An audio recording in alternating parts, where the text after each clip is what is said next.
Thanks for joining us, David. David Bugs.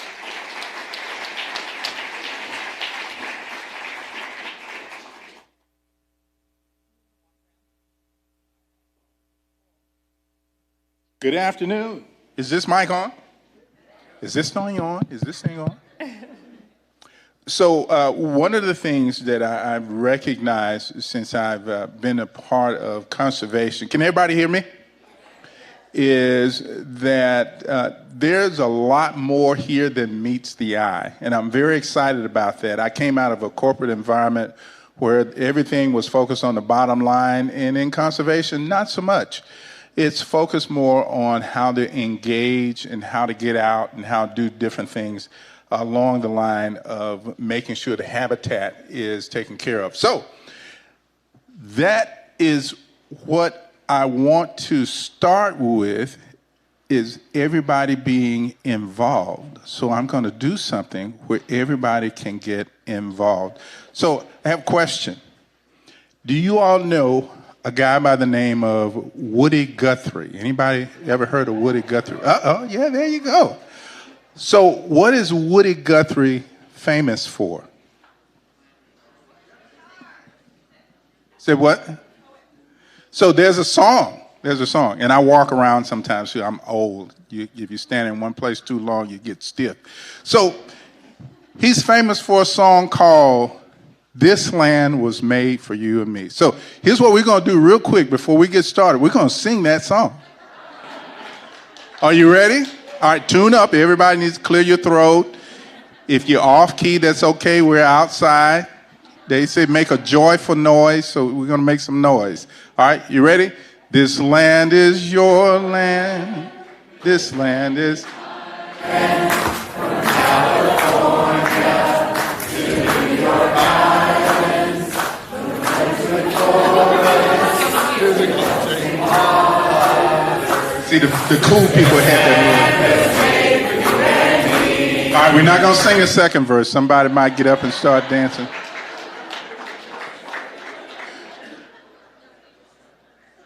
So he wrote that song, actually in the part that everybody emphasizes, the last verse that says, "This land was made for you and me." And that's the part that I want to focus on today. Because all of the things that we do is for everybody. It's not just for us. It's for everybody. This is legacy stuff that we're doing that should benefit everyone. This land was made for you, but also for me. And I'm going to talk about some of those me's and some of those you's as I go through my presentation today. Now, one of the things that I also want to do is share a little bit about Woody Guthrie. Woody Guthrie was originally from Oklahoma. How many of y'all knew that? A couple of folks knew. A few folks knew that.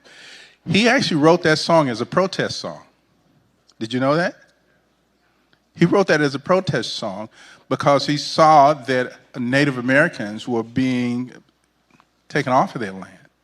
So he wrote that song to get everybody to recognize it's not just your land. It's not just your land. It's everybody's land. And it was made for everybody. And we are to share not only the bounty that comes from it, but the responsibility of being good stewards of it. So I'm going to get into that a little bit. Now, there's some things that I'm going to share today that you all may be aware of. But first of all, I want to put this out here. One of the things that's so important is that we start engaging everybody in this work. And I may hide behind this podium a little bit, but we got to make sure that we engage this changing demographic. And we're going to talk about this changing demographic a little bit more. But we got to make sure that they're fully engaged. They recognize that they not only can participate, but they belong. And we're going to talk about that word a little later on, because there's a difference in participating and belonging. I'm going to pause for effect on that. There's a difference between being invited to participate and feeling like you belong. So I want you to think about that for a little while. But we also want to invite them to participate and feel like they belong, but we also don't want anybody that's already doing the work to feel like they don't belong or they're being displaced. There's some of the things that's a fallacy about some of the work that I do. A lot of folks assume that you're bringing folks in to replace certain people. No, we're not. This is about adding to. This is about engaging that broader spectrum of folks. Think about the spectrum. A spectrum isn't just one color or two colors. A spectrum is broad. So what we want to do is engage that broader spectrum of folks in what we do so that everybody can feel like this land was made for you and me. And we're going to sing that song again later on. So there's an intrinsic appreciation in the outdoors in all of us, because most of us grew up on some type of agrarian, in some type of agrarian backgrounds. Most of our parents or foreparents were either ranchers or farmers. I know both my sides of family were farmers. On my bride's side of the family, they were fishermen. So there are all these different groups of folks that were engaged in things that had to do with the habitat, with the outdoors, with the land. So one of the things I had to do, I had to educate myself a little bit on the Texas Hill Country, because I'm originally from the great state of Louisiana. Now, don't everybody stand up and bow at the same time. But I found out my lineage is from Longview, Texas, and they moved from Longview to Louisiana. But now I'm back in Texas, so I don't know what that says. We'll work on that. I need to go to therapy for that.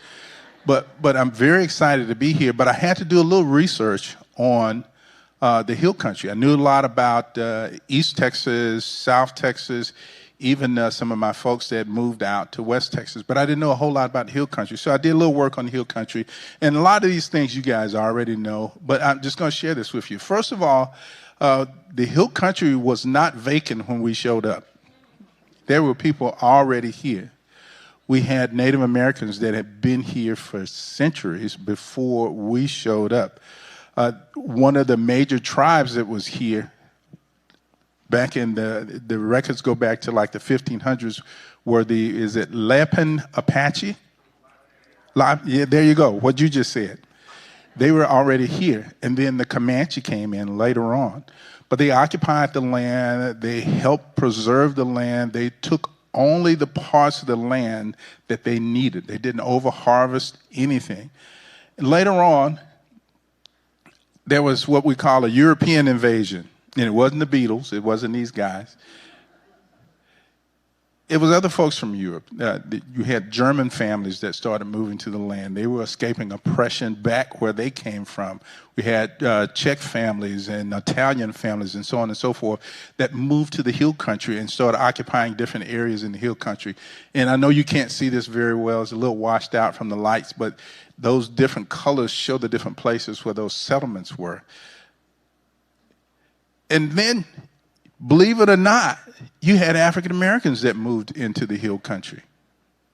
A lot of folks didn't know that, but there are a number of African Americans that moved to the Hill Country after slavery was abolished. But here's the thing, a lot of them were there before then, because before that time, this area was Mexican territory and it was free land. If you got to this area, especially south of here, it was freedmen's land. So there were a lot of blacks or African Americans that were already here in this area. And they developed a lot of settlements. Most of them were around the Austin area, but some of them were further west. Blew my mind. I was like, wow, I didn't know that. And there are a lot of areas that are now in the outskirts of Austin that were freedmen villages. And the other thing I found out while I was doing this digging is there's also a part of the Texas Underground Railroad. Did you know there was an Underground Railroad that went through Texas? That went through part of the Hill Country. Wow. That was kind of cool. Now, the other thing I found out when I started doing that digging is when they got to this Hill Country area, guess who hid them out from those that were chasing them? Some of the Native Americans, some of the Hispanics that lived in the area, and some of the German farmers hid those folks out. So we've all been a part of this great area. We all played roles, especially our Spanish heritage friends that have been here for hundreds of years as well. So when we say this land was made for you and me, it really was made for you and me. Now, I'm going to share this with you before we get into some of these other things. I'm one of those folks that I start talking, I may not look at the slide, so what's up there may not be what I'm talking about. So just stay with me. Stay with me. We're going to try to make this work. So just stay with me. So the state of Texas has changed, and it's changed a great deal, especially over the last 20, 30 years. We are what we call a majority-minority state. As a matter of fact, we are the second fastest growing state in the entire union. And a lot of you all, especially if you live in the Austin area, have felt that more than anything else. And the folks are not just moving to the Austin area. Guess where they're moving to? The Hill Country. The Hill Country. And the population has changed dramatically as well. As a matter of fact, and I always take the 2019 data because 2020 data there's still debates on, because we were going through a pandemic, who actually shared the information and who didn't, so on and so forth. So we have been majority-minority, which is an oxymoron, by the way, for almost 15 years. And we're still headed in that direction. So you've got the majority of your state that's people of color, and also the majority of your state is female. See, I like pause right there. My question is, and we're going to get into that a little bit more, how many of them are engaged in the things that we're doing to maintain the land? Because this land was made for you and me. So I want you to think about that as I go through this. All right. So I like this saying. It says people diversity is a social resource that we cannot afford to ignore. And that's very important. We've got to make sure that we're engaging all the ideas, all backgrounds, all cultures in the things that we do in order to make sure that we have the outcomes that are beneficial to everybody. So I'm going to talk a little bit about what Texas Parks and Wildlife is doing. I want to put shameless plugs in there for Texas Parks and Wildlife. So one of the things that we did a few years ago, especially after I came, and is start looking at some different areas. We start looking at careers. We start looking at our programming, what kind of things we were offering. We start looking at who our peers were, what our volunteer makeup is, and what we look like when it comes to media. So as far as careers, we started developing more inclusion around different things we're doing. We start looking at how we bring folks in. What are some of those things that we're evaluating folks on? What are some of the backgrounds that we need? As far as interpretation is concerned, do we need to bring in somebody that understands different cultures so that they can understand what we do and get enriched by some of the things that we're doing as well? Also, do we need to start mentoring and doing internships? And we started doing all of these things. And I would encourage some of you all to start doing some of that as well in your organization, if you're not doing it already. And the other thing is we had to improve some of the images that we're sharing. So we thought about this thing called belonging, and we started operating from a place of belonging, making folks feel like they belong. So I'm going to pause right here real quick. What does it mean to feel like you belong? Anybody? Yes, ma'am. You feel like you belong, and you feel like if you weren't there, they would be missing out. Like you're not just participating, you're a part of it. Okay, if you're not just participating, you're a part of it. If you weren't there, you're missing out. What else? Somebody else. What does it mean to feel like you belong? Yes. You feel like you're welcome, you don't feel like you're just being tolerated. Yes, you feel like you're welcome. You don't feel like you're just being tolerated. One more person. Yes, ma'am. Security. Absolutely. Absolutely. Belonging, the feeling of belonging is all of that. The feeling of belonging also says that I am here because I also desire to be here and feel like I can be a steward of whatever it is that is put in front of me. I feel like this is not just something that you allowed me to share in, but I'm a part of it. So that's what we set out to do, to start creating an environment where folks feel like they belong. They belong. So in that, we started reaching out to different groups, and we call peer groups like Latino Outdoors and Outdoor Afro and other groups, and started asking them, how would you like for us to help you? So that Jerry Maguire thing, help me help you. Because I want you to feel like you belong, like this agency is important to you and you are important to us. And what we found out is they had more ideas than we thought. And there were some things that we were doing already that we started doing a little differently.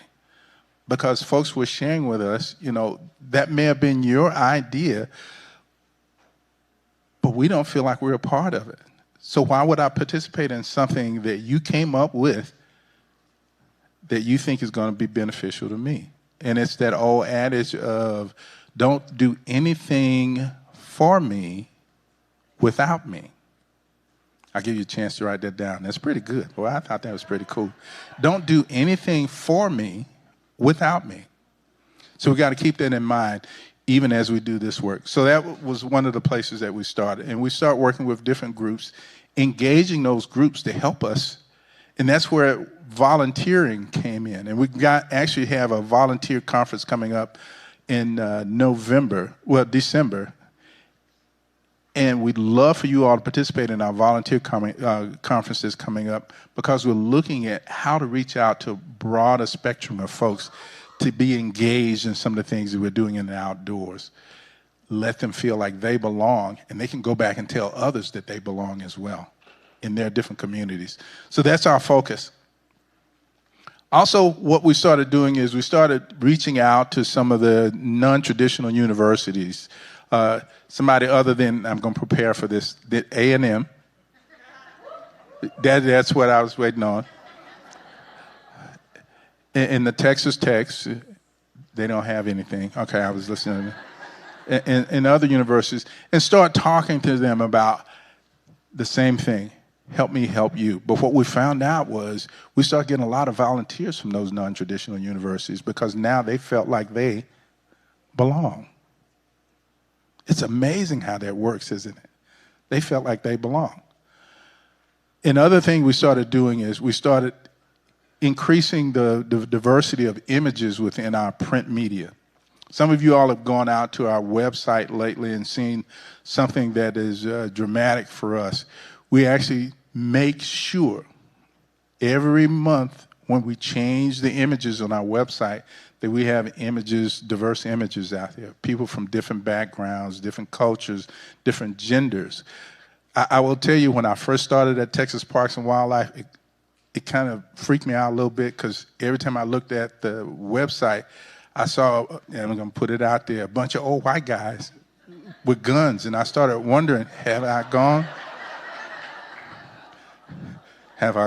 to the wrong?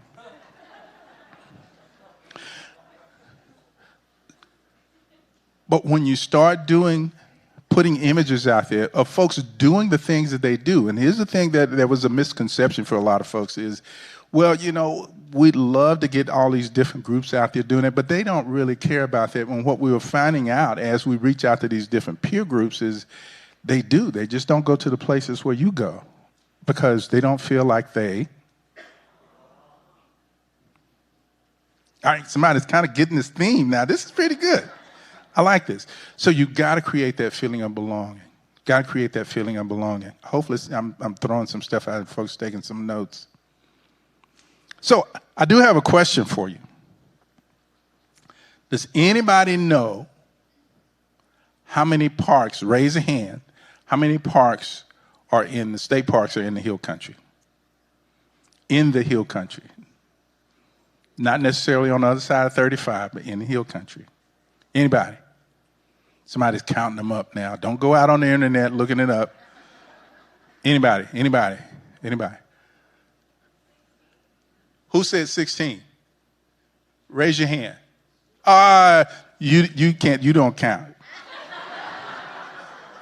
No, I'll give you that. It is 16. I have a hat for anybody, Parks and Wildlife hat for anybody that can name the number of state parks that are in the hill country. There are 16 state parks in the hill country.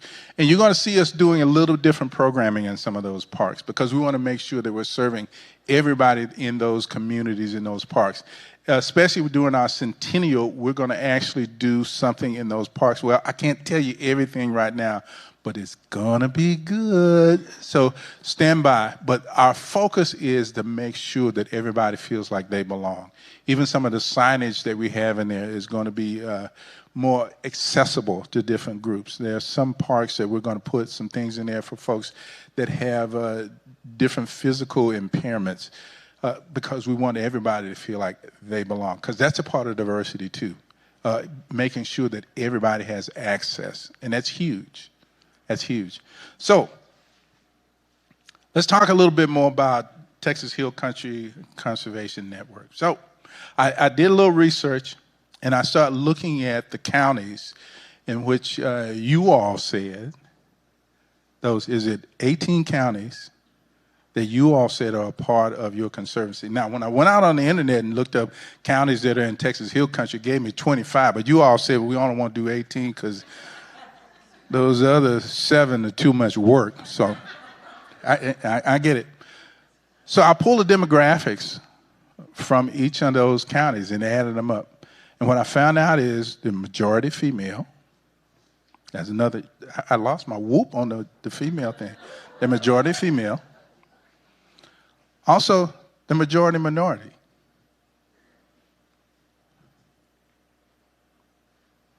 And the silence went over the room. Now, when I look at the information from those counties, and I'm getting ready to start some issues now, and thinking about the number of folks that are starting to move into those counties, right now, it's about 3.8 million folks in those counties, and it's still growing. But the majority of those folks don't look like the folks in this room. When you go out to do the work, do you think they're going to feel like they want to engage with you, get involved with you, feel like they belong? These are things to think about. I'm just throwing these out. So we've got to make sure when we're developing our boards, when we're bringing folks into our organizations, our agencies, if we want to make sure that everybody's engaged, everybody needs to be a part. We've got to make sure that we're reaching out to those different folks in those different communities and understand this. And I shared this with you at the onset. Everybody came from that agrarian background. Everybody intrinsically has an appreciation for the outdoors. But if you don't invite them to the party, how are they ever going to contribute? How are you ever going to grow and understand what some of the things you're doing is affecting those other communities? There's someone that's going to speak a little later on that's going to talk about water issues within the Hill Country, and I had an opportunity to look at some of that data. I actually presented it to the Texas Water Commission not long ago. And these are folks that are basically in the Hill Country, but all the areas where there are issues around the availability of water, the cost of water, the cleanliness of water is affecting some of those folks that are not in this room. And they would love to have a seat at the table to talk about how we deal with those issues, but they need to feel like they belong. They need to feel like they belong. So we've got a lot of challenges facing us. And I have to be careful of my time, too. I am from Louisiana. Sometimes I start talking like that. So we've got a lot of challenges facing us. We've got issues with population growth. We've got issues with urbanization. We've got issues with overdevelopment in some of the rural areas. We've got a number of issues we're facing. And you've got all of these people in this region that really want to get involved. We cannot attack those issues and come up with viable solutions if it's just us. We've got to bring in different folks, different perspectives that see things that we don't necessarily see. But they've got to feel like they belong. We've got to get them on our boards. We've got to get them as part of our organizations.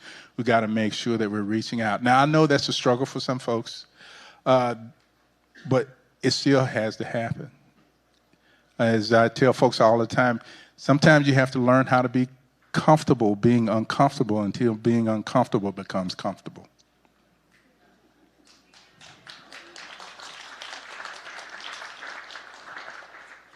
But we've got a number of challenges that we're facing. We cannot face them alone. There's a phrase that Benjamin Franklin said a long time ago. He said, either we all learn how to hang together or we will surely hang separately. We've got to figure out how to engage those different groups. So why diversity, inclusion, and conservation? Well, first thing, and you probably can't read that, it strengthens the environment in the conservation movement. It also makes conservation relevant to that broader audience. They feel like, again, they belong. The other thing, when we start talking about political and financial support, if you got all these folks that are voters, that are a part of your community, and there's something on the ballot that's important to you, but they're not a part of your organization, why should it be important to them? Another thing I'm going to throw out there real quick, and I know this is going to make some folks cringe. There are some environmental justice organizations out there that we really need to partner with. I know, it's chalk on it's nails on the blackboard, but there are some groups out there that are doing really good work. And here's the other thing, and I'm not telling everybody this, a lot of them have money. You need money. And as a good friend of mine years ago, he used to be the deputy director of national parks, Mickey Fern, shared with me. He says, what folks don't understand is conservation organizations and environmental justice organizations are in violent agreement with each other because we all want the same thing. So there's some great partnerships out there, but we've got to step outside of our comfort zones again and make sure that we're partnering with these organizations so we can all move the ball down the road. We've got a ways to go, but we've got to do it in partnership and in collaboration. And I've heard a lot about that. I got the 5-minute wave. So let me get past some of this stuff. So again, how inclusive are your agencies? Something for you to think about. Let's talk about this because, and not only talk about it, do something. Because we've had a lot of really good conservation conversations. And a lot of us have been talking about this for a long time. How many of you all have been around for about 10, 15 years and have been talking about we've got to get more people involved in it? Yeah, I see the hands waving, yeah. But when I look around the room, I don't have to say anymore. So we've got to start doing something. So let me hasten to a close, and we got to start talking about who's a good fit. Let's bring somebody in that just has a passion for the outdoors. This is something I thought was cool. I took a picture. I was actually in Hobby Lobby. And you know, some things just strike you. And I took a picture of it. I said, this is cool. It says, if it doesn't challenge you, it doesn't change you. It's going to be a challenge, but it's also going to help us. So we've got to have a clear plan, and we've got to start doing some different things. We've got to start, first of all, asking ourselves the why. Why do we need to bring more folks in? And I think that's pretty clear. Why do we need to bring in these different groups, these different folks from different cultures, different backgrounds? It's going to be beneficial to what we're trying to do, to moving the ball. Also, we've got to find out what are some of the things that we need to do differently. Maybe just one thing that we need to do differently. Get together, figure out what that one thing is. Reach it out to those groups and say, okay, what is some of the things that we can do differently? Don't be shy about reaching out to those groups. There's tons of folks out there that would love to share that information with you. Also, think about some of those things you need to stop doing. Because there may be some things inside of your organization that you are already doing that are hindering your progress from bringing different folks in. So you need to think about that. So I have an assignment. And I'm going to leave these slides with Catherine. So I have an assignment. I want you to figure out what that one thing is that you can go back to your organization with. What is that one thing that you can do that you can take back to your organization. And it's not, and I tell you the secret, it's not, let's talk about this some more. What is that one thing that you can start doing? One thing. It could be something as simple as just reaching out to a local organization and asking them, how can we improve our relationship with you? But figure out what that one thing is. Set a timeline for your organization to do it, then hold yourself accountable. Make that happen. All right, my time is shorter than my hair, so let me get to this. All right, so here's the other thing that's very important. Once you start bringing folks in, you're going to have to do the things you need to do to make sure that they stay.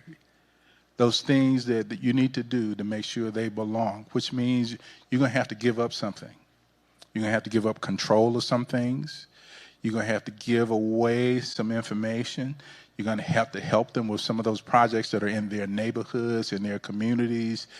But that's the way you ingratiate folks. That's the way that you bring folks in and they feel like, hey, look, I'm really a part of this, and they're willing to help you do what you want to do. So that said, I want to end it the way we started, with that song. This land is your land. This land is my land. From California to the New York Islands and Texas. From the red forest to the Gulf Stream waters and all the springs of Texas. This land was made. Thank you. Thank you.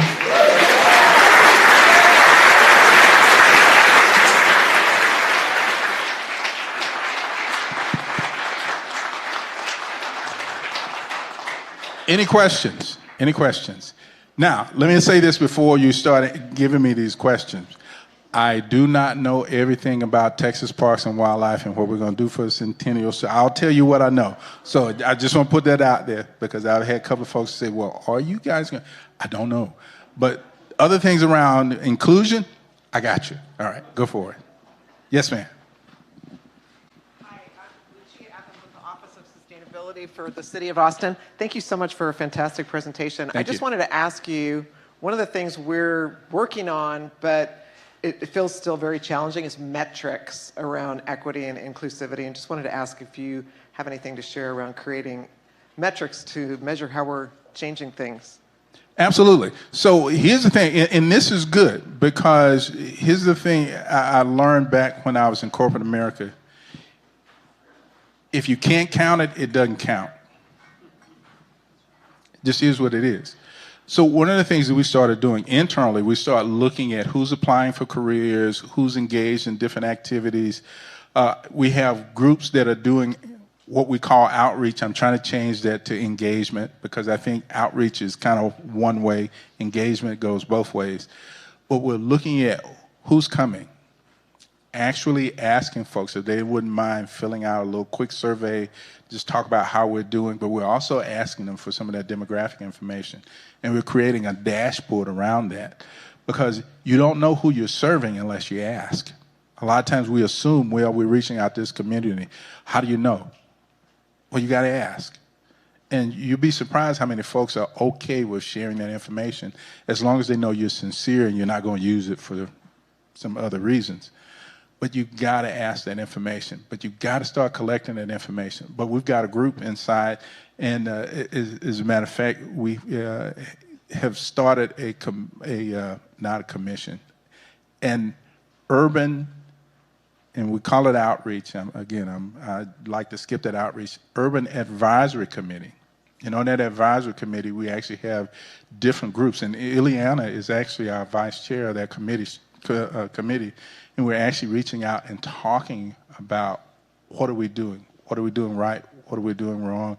And we're taking that into account. And when we start reaching out, we're including those metrics in those things that we're reaching out with, whether it be in state parks. We actually have, what's the name of that school? The Lumberjacks.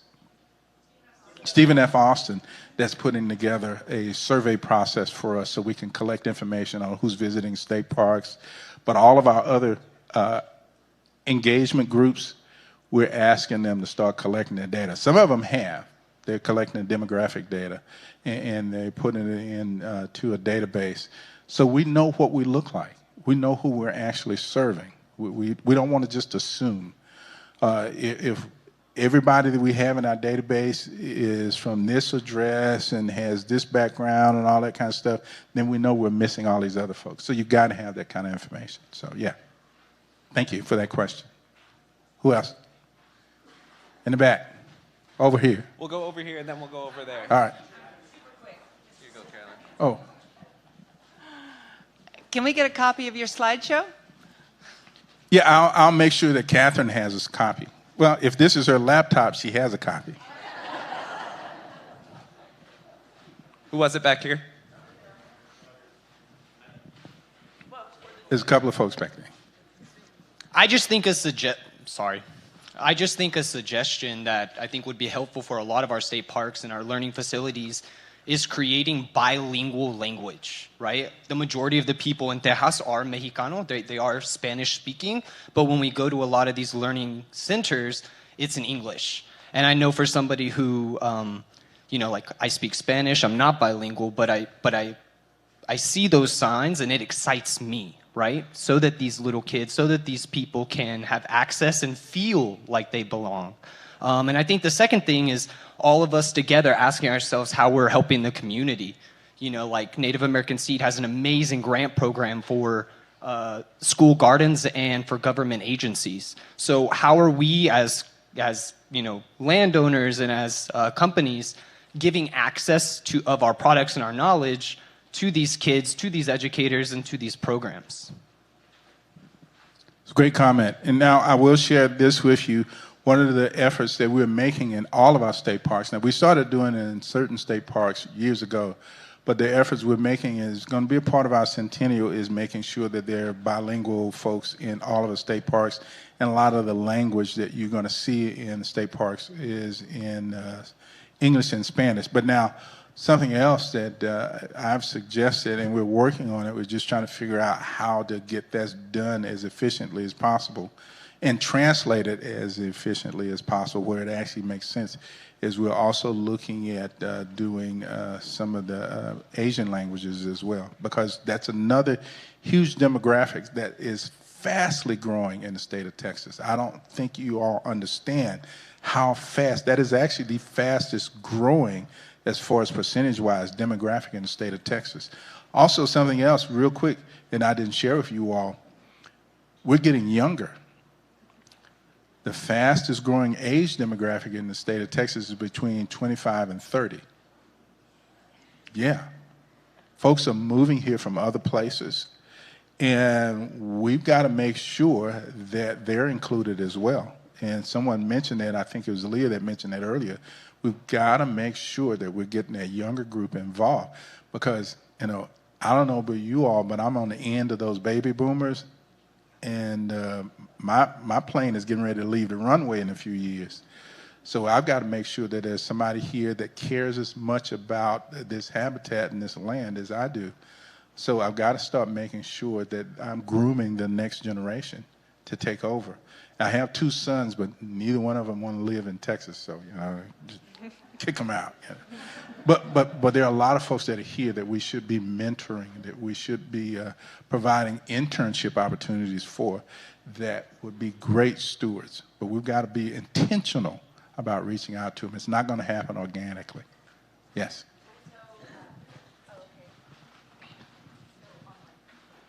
Hi, my name's Hello. Hi, my name's Kaylee Boggin, and I actually am Gen Z.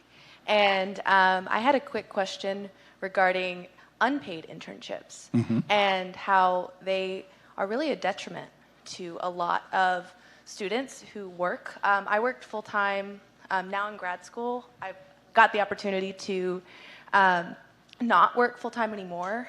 But previously, I worked full time all throughout undergrad, and I worked as a paralegal and a variety of different jobs. But the only things a lot of people could get when I needed to get an internship were unpaid internships. And I had to an extent, a little bit of a, I guess, more in my favor because I had some work experience. but I was told quite a lot that my work experience wasn't in the right field. And I just wanted to know how you plan to combat issues like that, where the young generation, they want to help, they want to volunteer, but they can't because obviously inflation is huge right now. Absolutely. And cost of living is rising. And it's just talking from my own mindset, my own group of people, my own circle, a lot of people can't take internships, and it's a really sad reality because they want to so badly. So thank you for that. And one of the things I just want to share with you and share with our audience is, when we start looking at job applicants, that experience means a lot. Now, I struggle with that in some ways because, the reason you're trying to get the job is so you can get the experience. So, yeah. But those internships mean a lot. But everybody can't afford unpaid internships. As a matter of fact, the majority of folks cannot afford an unpaid internship. So guess who you get? The same folks that have been able to do that for years. But yet we want different opinions, different backgrounds, different perspectives, and so on and so forth. Well, you can't get that unless you provide, and here's where that word equity comes in, some equity. So you've got to provide more paid internships, and we're actually moving towards having more of our internships as paid internships versus unpaid internships. Actually, I run a program called the Al Henry Internship Program. I don't know if anybody is familiar with it, but we advertise it every January, and we're looking for opportunities for women and people of color, I'm being specific about it, that are looking for opportunities to do an internship with a conservation organization. But they're all paid. There's none of them that are unpaid because we recognize it's tough for a lot of folks, but they still have that passion. They still have that drive. They still have that appreciation for the outdoors and for the land, but they just don't have the funds to support themselves while they're doing this internship. So yeah, more of our internships are moving towards paid. Even some of those that are outside of Al Henry, our groups are recognized we've got to pay folks to do these internships. But now, as a state organization, we have to beg, borrow, and we don't steal. But we're still working on that, and we're starting to get a few more donors, and we could appreciate more donors as we move forward. But we've got to start creating these more paid internships. So the valid point, and even within your organizations, it's great to have folks that can come on and do unpaid, but you've got to create at least 2 or 3 paid internships so folks get that exposure. Yes, thank you. Who else? There was over here. So in the public's eye, it's really hard to distinguish between the work that, say, Texas Parks and Wildlife does versus Texas GLO. And unfortunately, there's been a lot of publicity stunts by other agencies across the state. How do you partner with other agencies to make sure that this great work that you're doing to be more inclusive, to let people feel like they belong in our state parks, isn't undermined? Well, one of the things that we're doing is, and here's the thing that's very important, you got to go public with the stuff that you're doing. And we're trying to do a better job of advertising some of the engagement, relationships, collaborations that we're doing with different organizations. And we're reaching out to a lot of what we call non-traditional organizations, even though they've probably been in business for years and doing their things for years, to make sure they understand we're not coming in to take over. We're coming in as real partners. But then we try to put some of that out on our social media. We put stuff out on our webpage. We're actually developing, and hopefully this rolls out early next year, a newsletter that just focuses on those types of relationships and what we're doing with those different partners, and just talks about the value of it to the mission, and to the mission of our organization, and to the support of conservation. And I think that's something else that will let other folks know that they belong as well. But yeah, you got to go public with the stuff that you're doing. Thanks, David. Thank you so All right. much for this Thank talk. you. Appreciate it.